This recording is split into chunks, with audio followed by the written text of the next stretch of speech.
Thomas in trouble. There is a line to a quarry at the end of Thomas's branch. It goes for some distance along the road.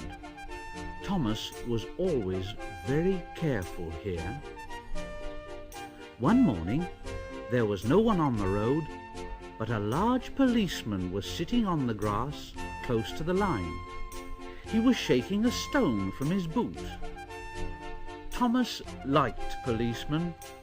He had been a great friend of the constable who used to live in the village but had just retired. Thomas expected that the new constable would be friendly too, and he called out to him, "Good morning." The policeman jumped and dropped his boot. He scrambled up and hopped round on one leg till he was facing Thomas. Thomas was sorry to see that he didn't look friendly at all. He was red in the face and very cross, and he was wobbling about, trying to keep his balance. And he said to Thomas, "It's disgraceful, that's what it is.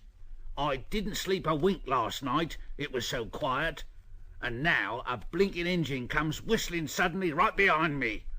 My first day in the country too. Wish I'd never been transferred." And he picked up his boot and hopped over to Thomas. Thomas said, "Well, I'm very sorry, sir. I only said good morning." The policeman grunted, and leaning against Thomas's buffer, he put his boot on. And then he drew himself up and pointed to Thomas. Aha! Where's your cow-catcher then, eh? "Oh, please, sir, I don't catch cows, sir." Don't you try to be funny with me, young fella, my lad. Now, let's see. And he took out his notebook and he looked at Thomas's wheels. Ah-ha! No side plates either. No side plates and no cow-catcher. Engines going on public roads must have their wheels covered and a cow-catcher in front. And you haven't. Ha-ha! And so you are dangerous to the public. So there.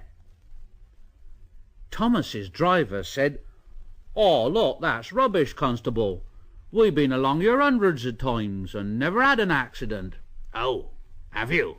Then that makes it worse, don't it? I'll just have to make a note of that. A regular lawbreaker. That's what you are. A regular lawbreaker. I shall report this." Thomas puffed slowly away.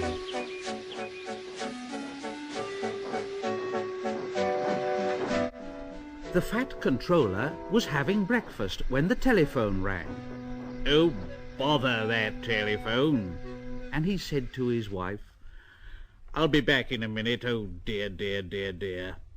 But when he came back, he said, "Oh, bother, bother. I'm sorry, my dear, but Thomas is in trouble with the police. I must go down at once."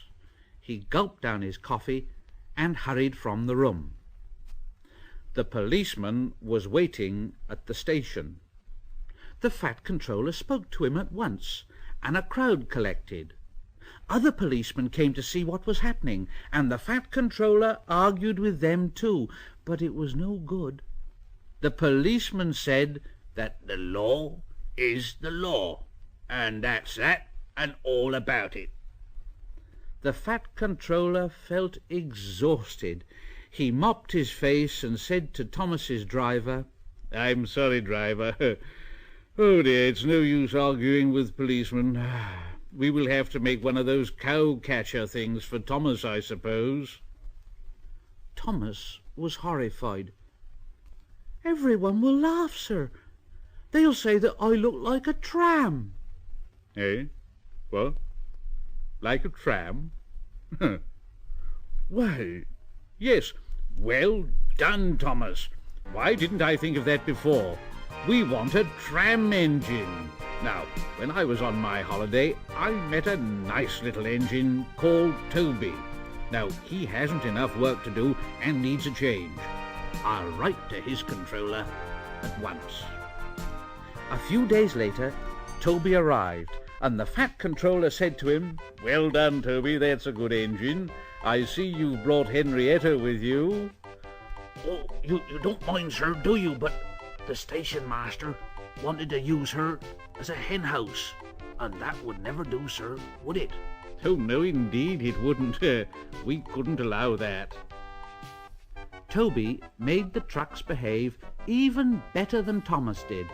At first, Thomas was jealous, but he was so pleased when Toby rang his bell and made the policeman jump that they have been firm friends ever since.